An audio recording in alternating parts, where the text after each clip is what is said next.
shutout in Game 1. And Mike Moore in the Oakland bullpen did the job in Game 2.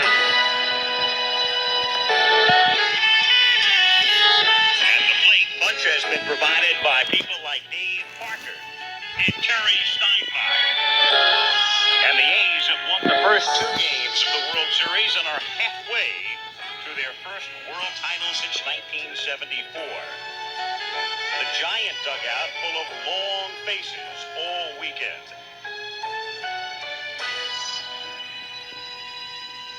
Hello.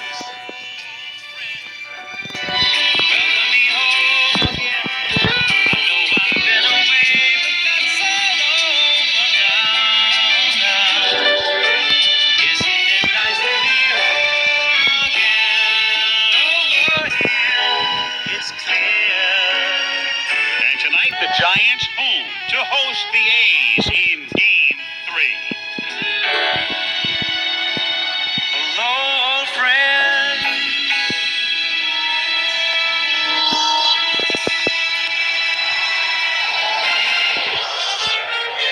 And home for the Giants, one of the most spectacular vistas on this continent, any continent. Downtown San Francisco in the background, and zoom into Candlestick Park in the southeastern corner of the city. For the first time in 27 years, a World Series game will be played in Candlestick Park. The Battle of the Bay continues. Game 3 of the 1989 World Series, the Oakland Athletics against the San Francisco Giants. I'm Al Michaels. Welcome to Game 3. It's been dominant Oakland pitching, of course, in the first 2 games, so Roger Craig has made some changes in the Giants lineup. Ken Oberkfell, the great pinch hitter, will start at third base. Matt Williams moves from third base to shortstop. Jose Uribe is on the bench. Pat Sheridan takes over for Candy Maldonado in right field. Now, the Giants, of course, are faced with a formidable task, having to win 4 or 5, in essence, to win the world title. It has become less uncommon, though, in recent years for teams to overcome a 2-love deficit. Most recently, it was done by the New York Mets in 1986 against the Boston Red Sox, and it was done the year before as well in 1985 by Kansas City against St. Louis. So the Giants tonight will be sending Don Robinson to the mound, and for Oakland, it will be Bob Welch, and there's no designated hitter in effect in the National League Park. Let me turn now to Tim McCarver, and Tim, we talked in Game 1, the final score was 5-0, but there was a key early play involving Terry Kennedy dropping a throw from Will Clark at the plate. We go back to Game 2, the score was 5-1, but there were 2 key plays early in that one as well. Well, you don't often think of key plays in a 5-1 ball game, but let's go back to the top of the 3rd inning. Will Clark, the batter. The Giants have not had the lead in these 2 games. A 3-2 count, a split-finger fastball by Mike Moore, pounced on by Terry Steinbach, the Oakland catcher. But look at the tough throw that he had to complete the play with Brett Butler running between him and Clark. Flash forward to the bottom of the 4th inning. Dave Parker, barely by inches, just misses a home run.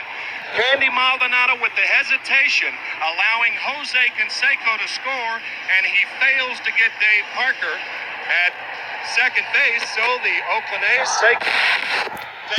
I'll tell you what, we have an announcement.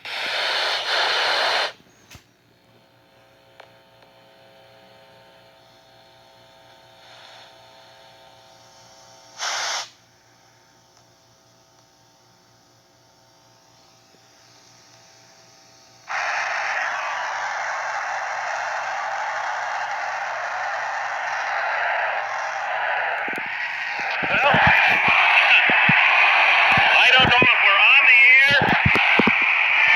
We are in commercial, I guess.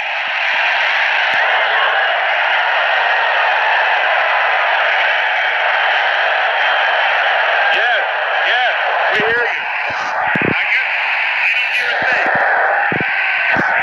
I guess Dave Parker. I don't know if we're on the air or not, and I'm not sure I care at this moment, but we are. Well, folks, that's the greatest open in the history of television, bar none. Yes, it certainly did. We're still here. We are still, as we can tell, on the air, and I guess you are hearing us, even though we have no picture and no return audio, and we will be back, we hope, from San Francisco in just a moment.